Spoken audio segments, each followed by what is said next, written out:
नमस्कार दोस्तों, स्वागत है आपके अपने YouTube चैनल BM सॉल्यूशन में एक और नए लेक्चर के साथ।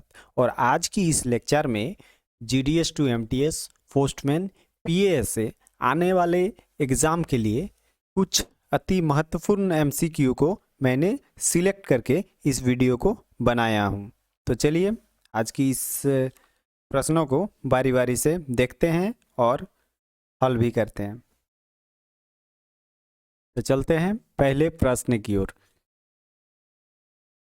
तो आज का पहला प्रश्न है कि ग्रामीण क्षेत्र में छोटे डाकघरों में जहां पर कोई डैश ना संबंध हो, डाकपाल गैर पंजीकृत वस्तुओं का वितरण अपनी स्वयं की जिम्मेदारी पर करता है। ग्रामीण क्षेत्र के छोटे डाकघर यानी ब्रांच ऑफिस,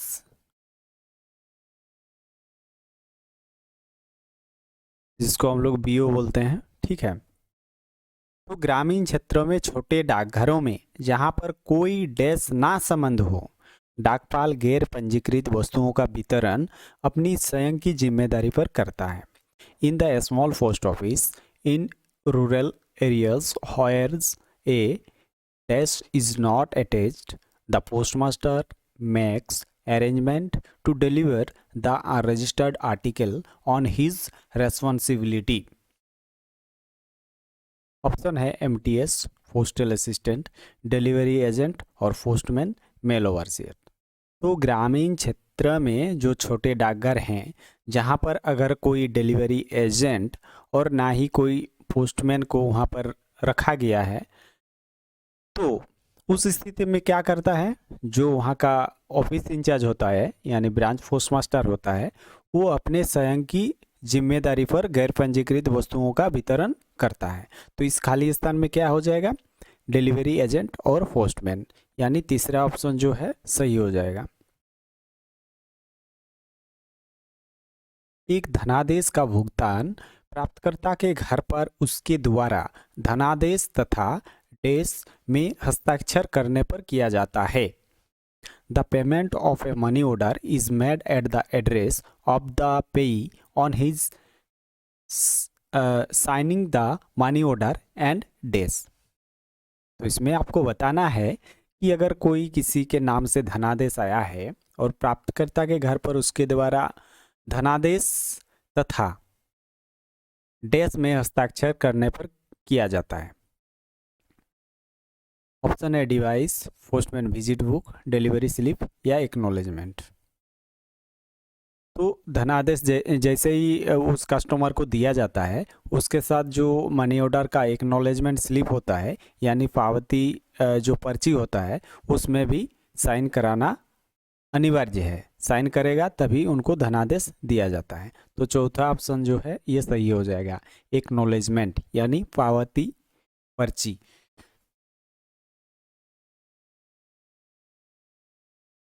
जब कोई प्राप्तकर्ता ऐसी कोई डाक वस्तु प्राप्त करता है जिस पर कोई रकम डाकघर को देय है, तो वह उसका भुगतान डैश करेगा। ऑप्शन है मे और मे नॉट, मास्ट नॉट, मे मास्ट। चाहे तो करेगा, ना चाहे तो नहीं, अवश्य नहीं, चाहे तो अवश्य। प्रश्न में बोल क्या रहा है कि जब कोई प्राप्तकर्ता ऐसी कोई डाक वस्तु प्राप्त करता है जिस पर कोई रकम डाकघर को देय है यानी ड्यू है, कोई ड्यू में लाया है, उसमें डाकभार का भुगतान करना है, तो जो कस्टमर को वो चिट्ठी मिलने वाला है, तो वो क्या करेगा, वो जो ड्यू अमाउंट है उसको वो अवश्य ही भुगतान करेगा। यानी क्या हो जाएगा इसका सही आंसर चौथा, मास्ट, अवश्य ही उसको भुगतान करेगा, तभी उसको चिट्ठी मिलेगा या कुछ भी आर्टिकल हो तभी उनको दिया जाएगा।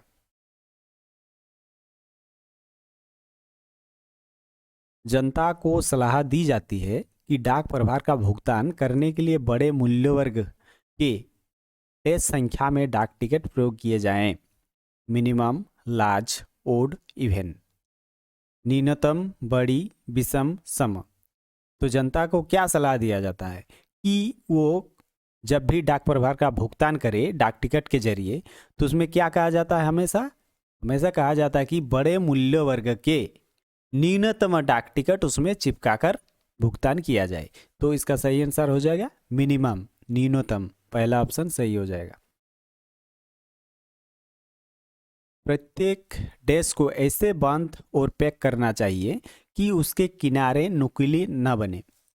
प्रत्येक डैश यानी इस खाली स्थान में क्या होगा दोस्तों? देखिए ऑप्शन है पार्सल, पैकेट, लेटर, पार्सल और packet, letter.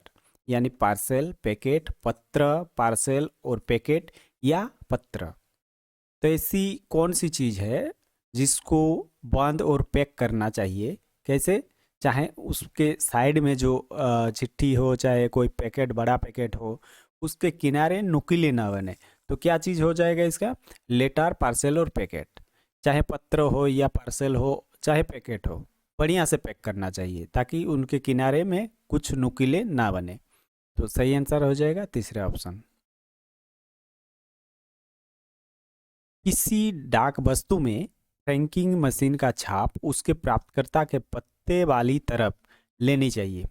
Frank impression for pre payment of postage we made dash of the address side of the postal article. Anywhere, कहीं भी, on left hand top corner, बाएं top corner पर, on mid of the top, मध्य में top पर, और right hand top corner. तो दोस्तों आपको बताना है जो फ्रैंकिंग मशीन के जरिए जो डाक भर का भुगतान किया जाता है, तो फ्रैंकिंग मशीन का छाप जो चिट्ठी में लिया जाता है तो कहाँ पर इम्प्रेशन किया जाता है, ये आपको बताना है। तो कहाँ हो जाएगा दोस्तों? चिट्ठी के कुछ इस भाग में, यानी और राइट हैंड टॉप कॉर्नर, दाएं टॉप कॉर्नर पर यहाँ पर लिया जाता है। तो चौथा ऑप्शन जो है इसका सही हो जाएगा।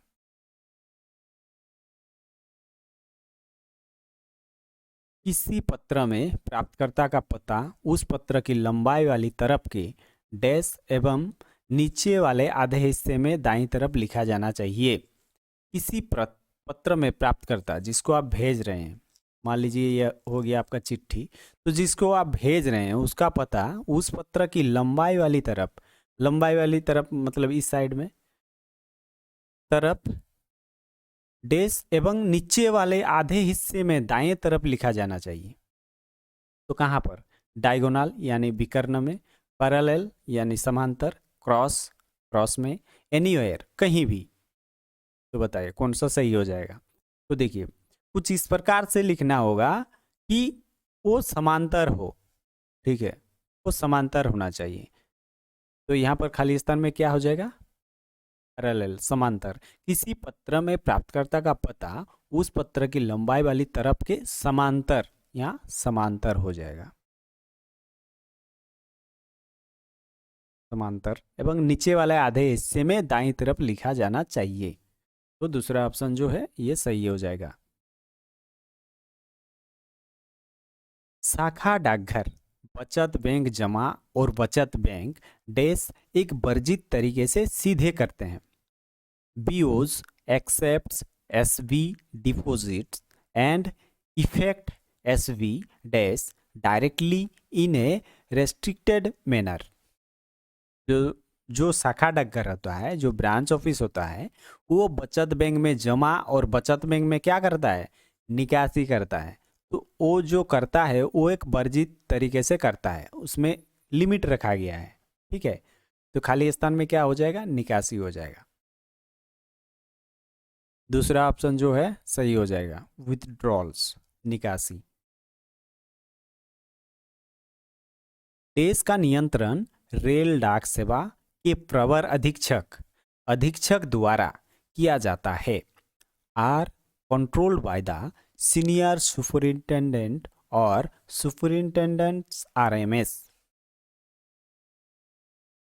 पोस्ट ऑफिसेस, डाकघरों, रेलवे मेल सर्विस ऑफिसेस, रेल डाक सेवा के कार्यालय, रेलवे मेल सर्विस सेक्शन, रेल डाक सेवा के सेक्शन, railway mail service office and section.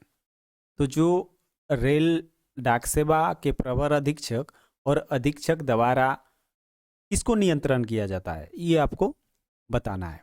तो जो रेल डाक सेवा के प्रवर अधीक्षक होता है और अधीक्षक होता है, वो rail mail service office and section को क्या करता है? कंट्रोल करता है। तो चौथा ऑप्शन जो है सही हो जाएगा। आज की इस लेक्चर की आखिरी प्रश्न है दोस्तों, दोस्तों अगर आपको वीडियो अच्छा लगा है तो आप लाइक ज़रूर कीजिएगा और अपने दोस्तों में ज़रूर शेयर कीजिए, और चैनल में अगर आप नए हैं तो चैनल को सब्सक्राइब जरूर कीजिए। देखिए 10वां प्रश्न है, प्रवर अधीक्षक डाकघर यानी एसएसपी, अधीक्षक डाकघर यानी एसपी अपने अधीन डाकघरों के कार्यों में टेस्ट करते हैं। जो उनके नियंत्रण में जो डाकघर कार्य करता है तो उसमें वो किस प्रकार नियंत्रण रखता है, ये आपको बताना होगा। डू नॉट कंट्रोल, वो नियंत्रण नहीं करता है। डू नॉट डायरेक्टली कंट्रोल, वो सीधे नियंत्रण नहीं करता है। डायरेक्टली कंट्रोल, वो सीधे नियंत्रण करता है। डू नॉट इंटरफेस विद, दखल अंदाजी नहीं करते हैं। तो ये आपको बताना है। जो एसपी और एसएसपी होता है उनके कार्यक्षेत्र में वो किस प्रकार अपना नियंत्रण रखता है, ये आपको बताना है। तो दोस्तों आपको बता दूं कि वो जो अपना कार्यक्षेत्र होता है उसमें वो सीधा नियंत्रण रखता है, ठीक है, सीधे नियंत्रण रखता है, डायरेक्टली कंट्रोल। तो तीसरा ऑप्शन जो है सही हो जाएगा। तो यही था दोस्तों आज की लेक्चर में कुछ महत्वपूर्ण एमसीक्यू को किया गया है। मैं उम्मीद करूँगा आपके आने वाले एमटीएस हो, चाहे पोस्टमैन हो, चाहे पीए हो, ये लेक्चर आपके लिए हेल्पफुल साबित हो। थैंक्स फॉर वॉचिंग दोस्तों, मिलते हैं नेक्स्ट वीडियो में।